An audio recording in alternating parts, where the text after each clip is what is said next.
자, 안녕하십니까. 오늘은 농업진흥지역에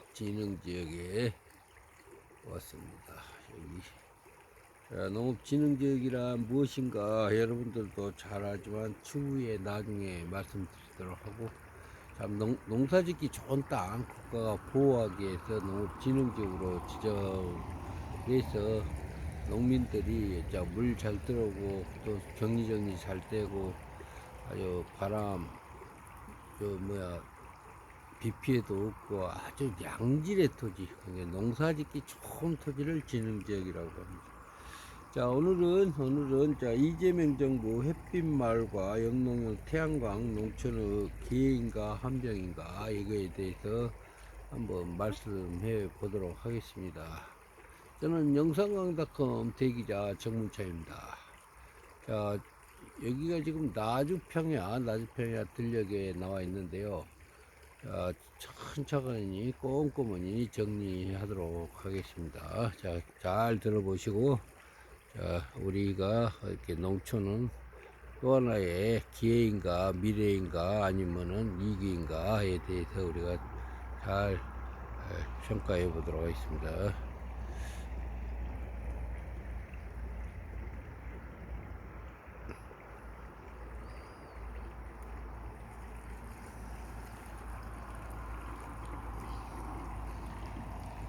이제 농촌은 단순히 쌀만 생산하는 것이 아닙니다. 농촌은 자, 식량을 지키고, 자, 물을 지키고, 마을을 지키고, 이제는 에너지도 생산하는 시대가 왔습니다. 이재명 정부는 농지, 저수지, 마을, 유부지 등에 태양광을 설치해 발전 수익을 마을 공동기금과 주민 소득으로 돌리는 햇빛 소득 마을을 2023년까지 500곳 조성하겠다고 밝혔습니다. 자, 500곳. 500곳이 아니라 뭐 할 수만 있다면 2,500곳도 하라고 하죠. 그래서 갑자기 일을 하다 보니까 하여튼 그 보고에 의하면 한 500곳 정도를 한다고 그래요. 그런데 최근 6.3 지방선거에 많은 지자체가 이렇게 지자체 당선자나 또 지자체 공약이 이 햇빛에 대한 그 구체적인 공약들이 많이 있죠. 나주 같은 경우는 한 햇빛 소득마을, 이 소득마을 한 200개 정도를 임기 내에 해보겠다고 윤병태 나주시장이 공약이기도 합니다. 자, 햇빛 소득마을이란 무엇인가? 햇빛 마을 또는 햇빛 소득 마을은 A지 사업자가 농촌 땅을 빌려 돈을 벌고 떠나는 방식이 아닙니다.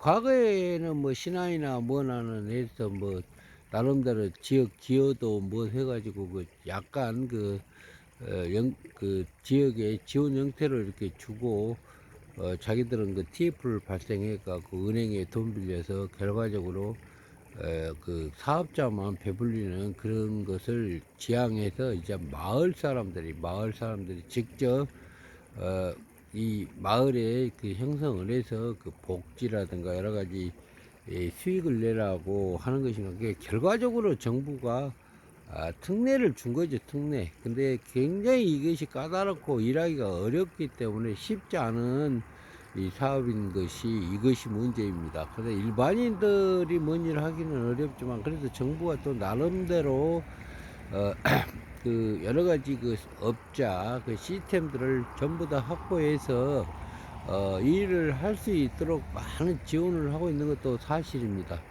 예를 들어서 뭐 그 태양광 업자가 선정을 할 때 뭐 정부에 등록된 뭐 이 지역에는 뭐 13개 업체라든가 또 뭐 협동조합의 그 법인을 만들 때 그 지원하는 거 뭐 여러 가지 그 지자체의 공무원들이 그 굉장히 많은 노력을 해주고 있다는 것도 현재 사실입니다.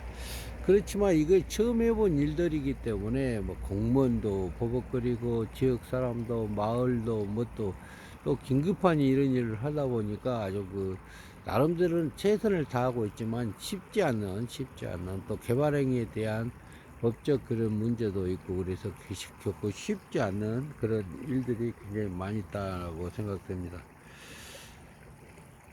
자, 핵심은 마을 주민이 동의하고 마을이 주도하고 수익과 주민과 마을에 돌아가는 구조입니다. 결국 모든 것이 마을이죠. 마을 철두철면이 1년 이상 거주. 그래서 예지에는 절대로 그 마을에 참여할 수도 없죠. 예지인들이 참여라고 하면은 굉장히 많은 사람들이 참여하죠. 왜냐 수익성도 좋고 또 환경도 좋고 그러기 때문에 또 여러 가지 그 금리 혜택도 주고 SS 저장 장치 그 지원 시스템도 있고 그래서 사실상 공모형이죠. 사실상 공모형.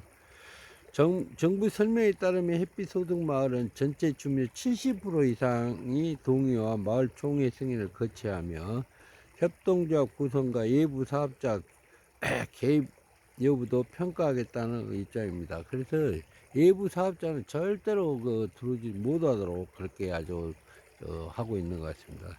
자, 첫째 주민 동의, 둘째 마을총회, 셋째 협동조합 또는 마을 법인 구성, 넷째 부지 확보, 다섯째 개통 접속 확인, 여섯째 인허가, 일곱째 금융 조달, 여덟 번째 시공, 아홉 번째 발전 수익 배분, 열째 사후 관리 순서가 가야 합니다. 근데 이 열 가지의 그 일들이 결코 쉽질 않죠. 이장이 하기는 하는데 이장이 또 뭐 왔다 갔다 하고 모든 것들을 자기 업을 다 전폐하고 일하기도 굉장히 어렵고 그래서 이런 마을을 일을 한다는 것은 그 이장들의 그 의지 능력이 대단한 마을이나 하는 겁니다. 또 부지가 어디가 있습니까? 얼른 보기에는 마을에 시골에 땅밖에 없다 그러지만 사실 땅이라는 것이 결국 쉽지 않죠. 누가 내놓지도 않죠. 또 누가 또 20년간 장기 임대도 할 수도 없고요. 그래서 굉장히 그 어려움이 많을 것입니다. 그렇지만은 이 좋은 그 기회에 이 좋은 기회에 이런 일들을 못 해낸다는 것은 결국 평생 하늘만 쳐다보고 과거에는 우리가 수리시설을 하기 전에 댐을 만들고 또 여러 가지 농촌의 미래를 만들기 위해서 많은 노력이 있었기 때문에 지금같이 이 배고픔을 얻고 보릿고개가 없어지고 뭐 이런 거 아니겠습니까? 그와 마찬가지로 이 보릿고개는 또 하나의 보릿고개입니다. 이 농촌의 소득이 너무 없기 때문에 또 벼농사 이 앞에 보이지만은 벼농사 지어서 200평당 순수익 뭐 예를 들어서 보험 그 다음에 트럭탑이 이양비 비료비 또 제초제 약비 뭐 여러 가지 해서 거의 90일간 이상 이렇게 일을 해도 결과적으로는 자기 인건비가 나오지를 않을 정도로 합니다. 그렇지만 농민들은 이 농사에 수십 년간 길들여져 있고 수십 년간 수익성이 여고 또 특별히 또 어디 갈 것도 없고 그러기 때문에 정확하니 그래도 그 논전답에 농사를 잘 짓고 있는 걸로 저는 알고 있습니다. 하여튼 햇빛 마을의 그 10가지의 그 내용을 구체적으로 이렇게 설명하면 사실상 농지를 하나 쓰기 위해서 개발행위의 절차가 여러 가지의 그 법률적인 검토가 굉장히 크는데 특별법이 있었으면 좋을 텐데 특별법은 아니고 그 개발행위 절차가 상당히 까다롭습니다. 또 땅에 대한 것을 전부가 다 이 땅은 해야 된다. 그래서 안 되는 경우가 많이 있죠. 그래서 뭐 토지, 농지, 아마 그 보호전 관리, 준보전 산지는 쉽지만 일반 농지나 임업용 산지라든가 또 농림, 여기라 결코 쉽지 않은 이런 일들을 부딪혀서 해야 된다. 그 정부에서 많은 보완을 주고 특별법을 만들어 준다면 쉬울 수도 있지만 또 특별법을 만든다 해도 그 시행하고 뭐하고 하면 금방 또 1년 가고 2년 가고 3년 가고 해서 그 이재명 정권 내에서 이것이 얼마나 실현 가능한가에 대한 의문이 아니라 실현 가능할 수 있도록 우리가 최선을 다해야 돼서 그래 농촌 마을이 새로운 소득원인 햇빛 마을이 조성되기를 기대해 봅니다.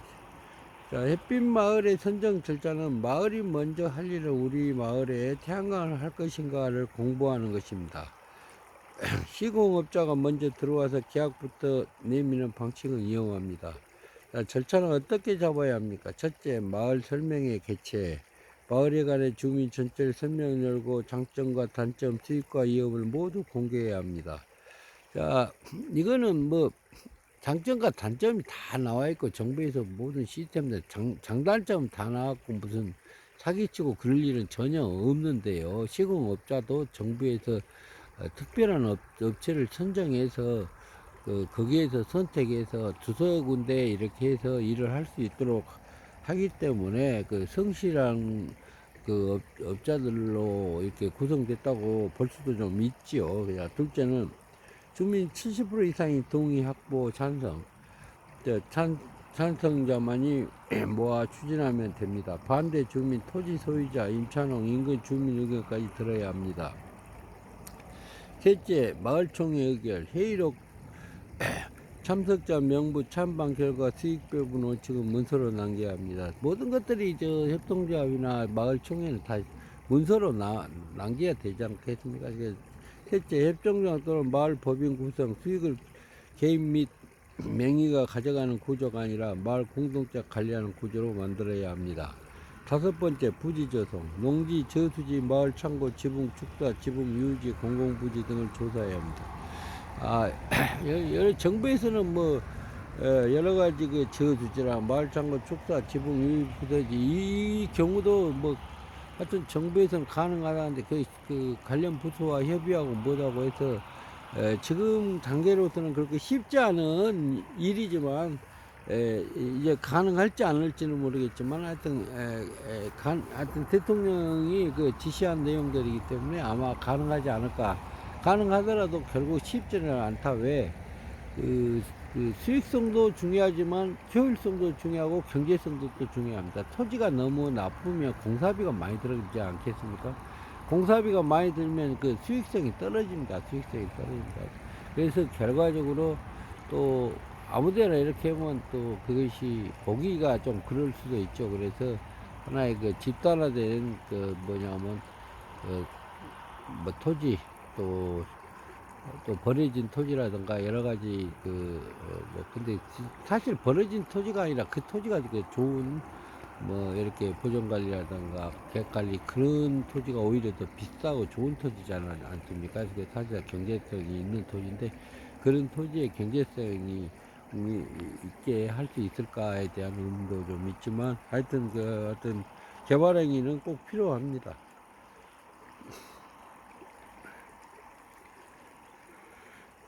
자, 여섯 번째, 한전 개통 접속 가능 여부 확인. 태양광은 땅만 있다고 되는 것이 아닙니다. 전기를 보낼 선로가 없으면 사업이 멈춥니다. 정부는 햇빛 소득마을 개통 연기와 융자 등을 통합 지원하는 방식을 밝힌 바 있습니다.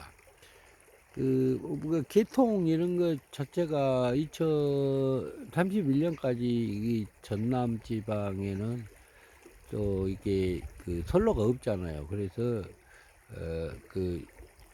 최근 들어서 햇빛 마을만 특별하니 SS 저장 장치라는 시스템을 만들어서 좋게면 비가 오면은 저수지나 댐을 만들어서 필요할 때 전기를 파는 그런 형식으로 해서 SS 저장 사실상 선로를 만들어 준 거죠, 정부가. 그래서 SS 저장 장치라든가 이게를 통해서 햇빛 마을을 만들고 있는 것 같습니다.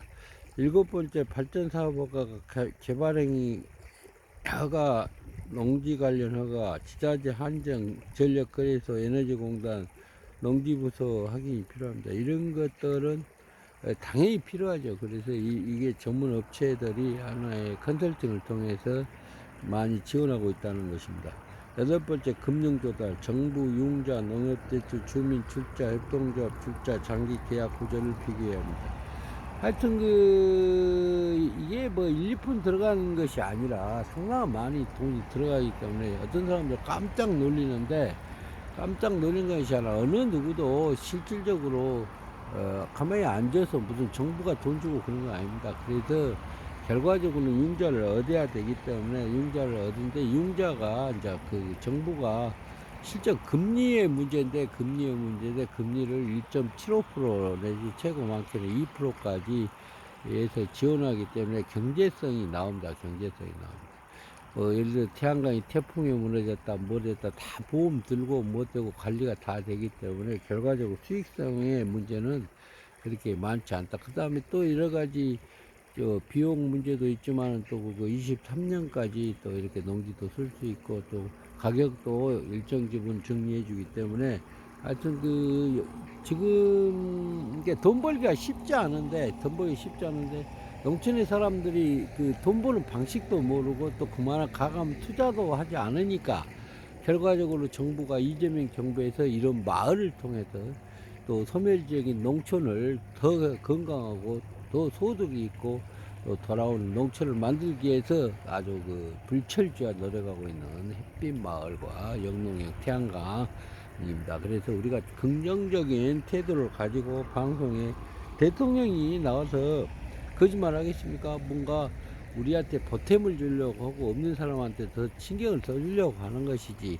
그것을 잘못되게 하는 것은 거의 없는 것 같고 그런데 결과적으로 이 개발행위라든가 안 해본 일들이기 때문에 이장이나 일반 사람들이 하기는 굉장히 어렵지만 그래도 어려운 일이라도 한번 해보면은 또 사례를 남겨놓고 또 같이 협력하고 서로 토론하고 협의체를 만들어서 같이 단톡방도 만들어서 같이 협력하고 노력하고 그러면 금세 알 수 있는 것입니다. 그래도 지자체에서 또 시장 군수들이 협력하고 또 TF를 만들어서 또 협력하고 나주 같은 경우는 또 TF를 만들어서 공직자들이 적극적으로 협력해 준다고 하니까 결국은 햇빛 소득마을이 아주 중요한 것입니다. 햇빛 소득마을에 우리가 기초라는 건 뭐냐면 사람이라는 것이 기본 수익이 되면 모든 사업도 금방방 성장할 수 있는 것입니다. 우리 지역도 기본이 되고 또 소득이 일정 지분이 되면 소비가 늘고 그리고 경제가 살아나고 또 더불어서 사는 농촌이 돼서 결과적으로 건강한 농촌이 되고 우리가 살기 좋은 농촌을 만들 수 있지 않는가. 그래서 우리가 햇빛 마을을 통해서 더 큰 미래를 만들어 가야 되는데 작은 불씨도 큰 불씨로 만들어서 불나서 없어지라는 게 아니라 더 큰 미래를 만들 수 있는 아주 절호의 기회다 그런 생각을 해봅니다. 하여튼 수익 배분이나 여러 가지는 협동조합의 정관의 표준 정관의 시스템들을 잘 정리해서 정부가 지도 감독을 하고 있는 거나 같죠. 그래서 정확한 일을 해야만이 되지 않을까. 그래서 하여튼 1차로는 5월달에 시작해서 7월 30일 날 행정안전부에서 공모 발표가 있으니까 몇 군데가 될지 모르지만은 하여튼 선도적으로 노력했던 마을 또 열심히 일을 했던 마을들은 그때 그 사례가 아주 굉장히 중요한 사례로 남을 것인데 하여튼 7월 31일 날 뭔가 햇빛 소득 마을 공모가 이렇게 선정되는데 한번 지켜보도록 하겠습니다. 하여튼 햇빛 소득 마을은 1메가 그러니까 100kg짜리가 10개까지 300kg도 할 수 있고 200kg도 할 수 있고 500kg도 할 수 있고 그래도 그 경제성이 나와야 될 거 아닙니까? 경제성 노력에 대한 경제성이 나와야 되기 때문에 아마 1메가로 하면 아마 좋을까. 그래서 정부도 한 마을에 한 1메가 정도를 허용하는 것 같아요. 그래서 태양광 보통 설치비가 대략 1메가 정도일 때 11억에서 14억 수준의 연간 발전량이 약 1200에서 1400 메가와트 증가 연간 매출은 대략 1억 5천에서 2억 5천만 원 범위로 보는 자료가 있습니다. 이게 한 1메가를 했을 때 한 1억 5천에서 2억 5천의 범위로 보는 그런 자료가 있습니다. 자료가. 그래서 한 1억 5천이나 한 2억 정도 이렇게 보면 되지 않을까. 그 지형에 따라서 햇빛이 또 좋지 않. 특히 우리 남부지방, 특히 우리 나주나 이런 데는 저쪽 위에 충청도나 저 위에 경우보다 한 1.2시간 시간이 하루에 햇빛이 비치는 시간이 많잖아요. 그래서 그것이 1.2시간이 더 많다는 건 그만은 전기의 수익성이 더 많다는 것이다. 그래서 그게 경쟁력이 되는 것이죠. 그래서 우리 그 남부지방, 특히 우리 나주라든가 이렇게 남부지방에는 굉장히 햇빛 소득 마을의 경쟁력은 다른 데보다 훨씬 크다.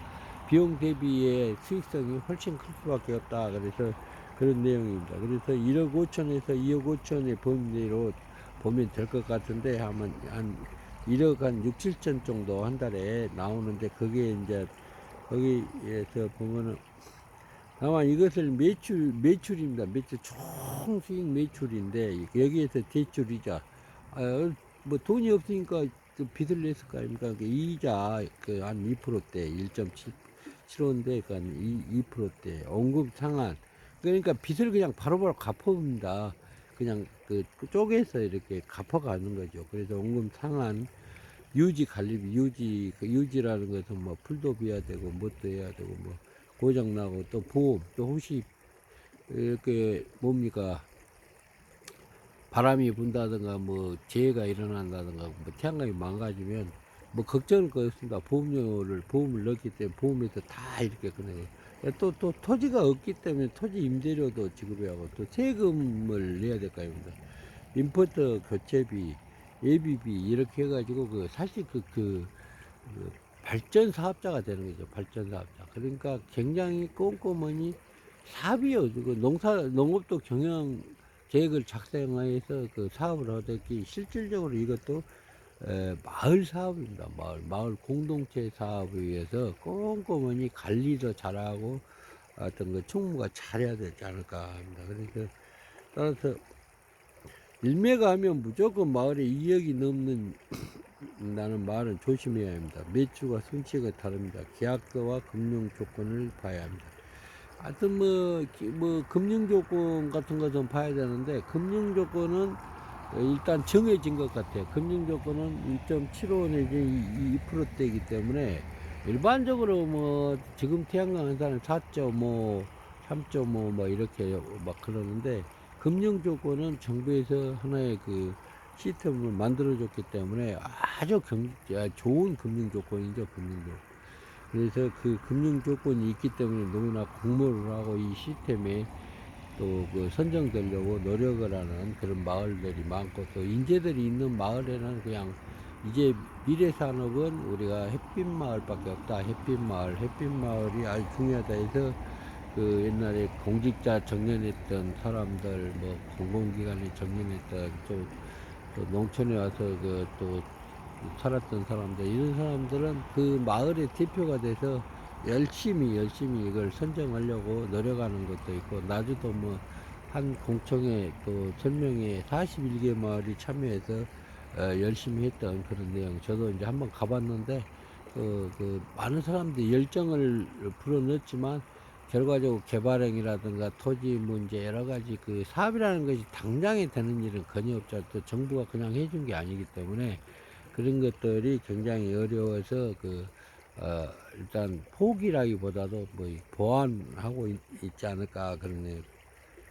자, 영농형 태양광이란 무엇인가에 대해서 좀 말씀하도록 하겠습니다. 영농형은 태양광은 농지를 없애는 태양광이 아니라 농사를 위해 태양광을 올려 농사와 발전을 함께하는 방식입니다. 논바디에 높이 구조물을 세우고 아래에서는 벼, 콩, 고구마, 양파, 목초, 특정 작물을 재배합니다. 그러니까 약간의 그 농업 기술원에 가면 영농형 태양광 시범 사업을 해놨고 또 나중 남평에 가면 남성리에 또 영농형 태양광이 됐는데 실질적으로 벼농사가 한 80% 정도가 수익이 난다고 해요. 80%. 그 영농형 태양광은 우리가 전라남도에서 하는 올평마을 쪽 신안의 올평마을에 한번 가봤더니 요즘은 시스템이 잘 돼 있어 갖고 조립화되고 해가지고 좀 높이가 굉장히 대형 트럭타가 마음대로 들어가고 또 이게 논을 이렇게 있는데 이 논두렁이 있는데 그대로 놔두고 그냥 태양광을 해버리더라고요. 그 정도로 그 시설이라든가 일하는 것이 아주 그 경제성이 아주 튼튼하고 태평이 불어도 끄적 않게 그렇게 그 만들어 놨던 그런 사례들을 이렇게 볼 수가 있습니다. 영농형 태양광,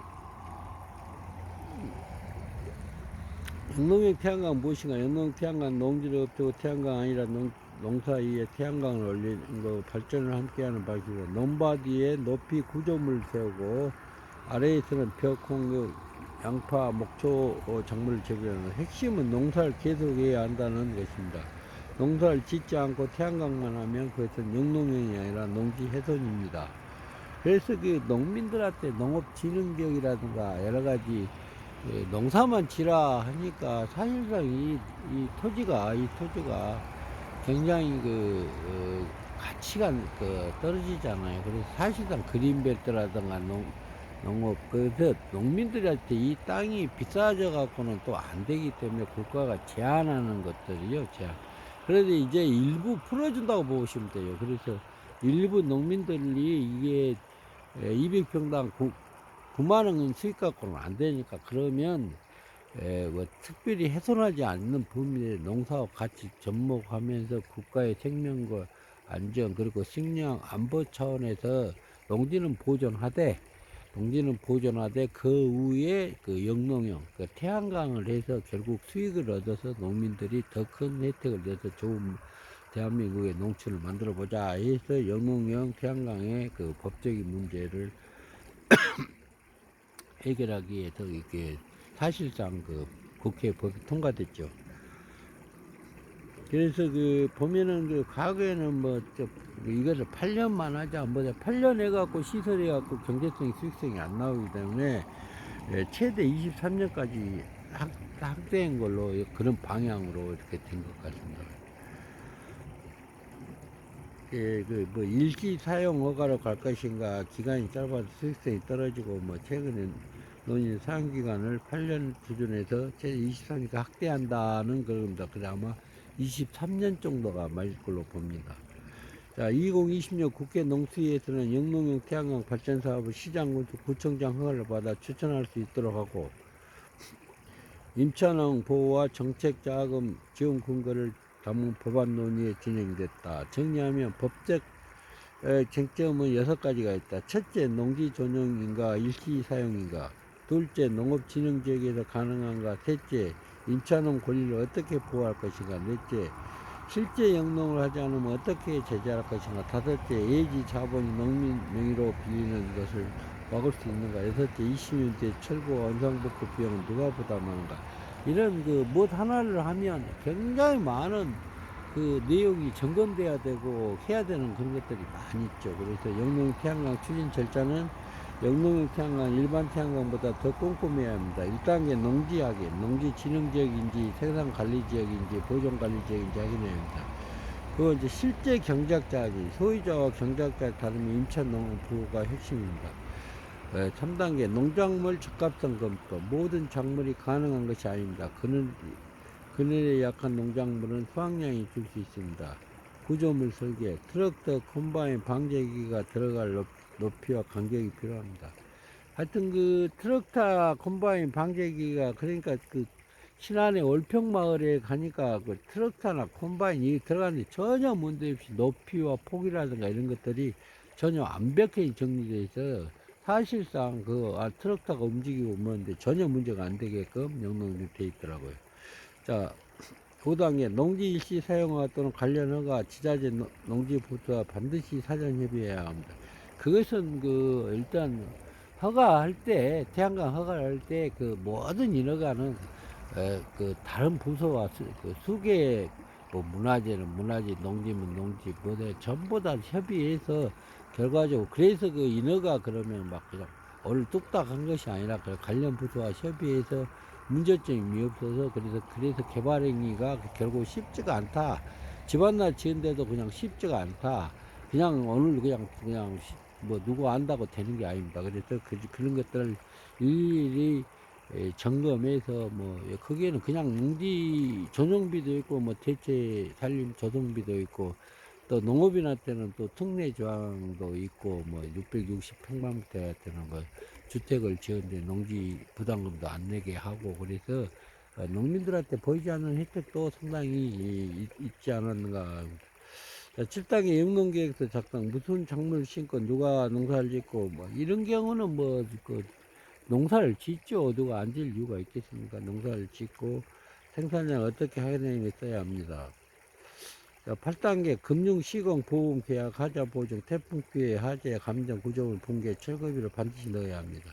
하여튼 이것은 당연히 이게 들어가는 건 당연합니다. 지금은 이런 시스템을 잘 갖춰서 해서 그래서 그 비용 대비 우리도 그 컴바인 뭐 트럭탑이 뭐 그 농약비 뭐비 다 넣잖아요 농사할 때. 근데 이런 것은 당연합니다. 수익에서 전부 다 이렇게 감안해서 그 실질적으로 일매가를 했을 때 얼마나 수익이 나는가 이런 것에 대해서 그 다 정리가 되기 때문에 그 경제성이 나오기 때문에 이렇게 정부도 한번 해봐라.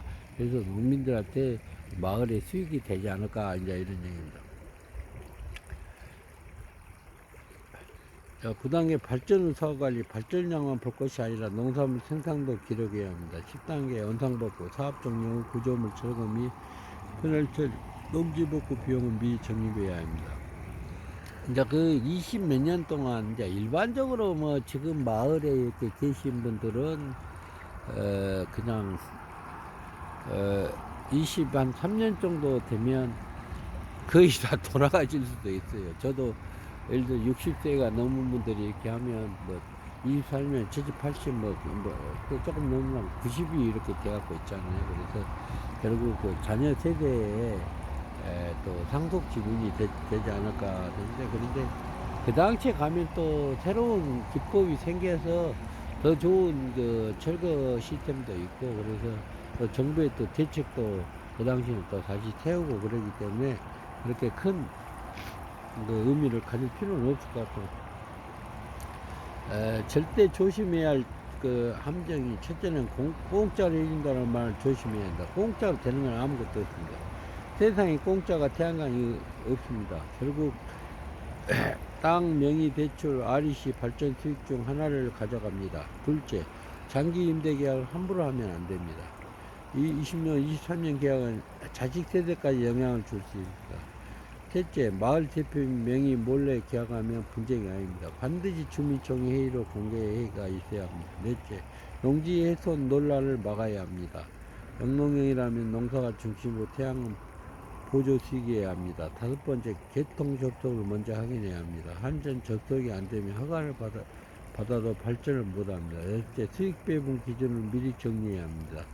토지 제공자, 경작자, 마을 주민, 협동조합, 지역계층 지원을 명확히 한다. 마을이 준비해야 할 서류는 마을총회 회의록, 주민 동의서, 토지대장, 등기부 등본, 농지대장, 경작사실 확인서, 부지 이치도, 발전사업계획서, 영농계획서, 수익배분계획서, 협동조합 정관, 출자명부, 시공견적서, 개통접속, 검토서, 금융계획서, 원상복구 계획서가 필요합니다. 이게 말로만 이렇게 할 때 굉장히 어려운 일이죠. 일반 농민들이, 일반 이장들이 하기는 어렵죠. 근데 또 멘토가 있고 또 시청에서 적극적으로 좀 도와주고 또 거기에 그 업체들이 선정해 놨기 때문에 그 업체들이 또 프리랜서들이 많이 협조를 해주고 있기 때문에 굉장히 어렵지만 그런데도 다 협조해주고 도와주고 뒤에서 멘토를 역할을 해주고 다 해줘도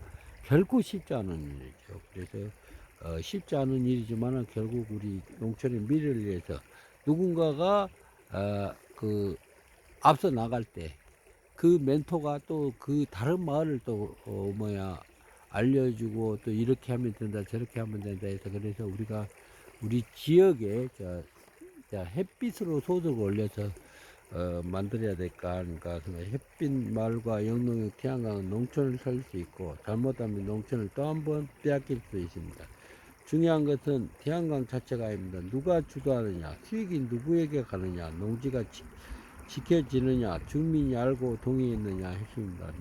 주민이 주인인 태양광은 농촌의 미래가 될 수 있습니다. 그러나 예지 자원이 주인이고 농민은 도장만 찍는 태양광은 농촌의 지향이 될 수 있습니다. 이제 국민이 지켜보고 있습니다. AI도 기록하고 있습니다. 햇빛은 모두 것이지만 그 수익은 땀 흘린 농민과 마을 주민이 돌아가야 합니다. 자, 그 농업진흥지역의 농림지역 안전정리는 농지를 이용해서 영농 태양광 햇빛마을 농촌 관광 농업시설을 추진하는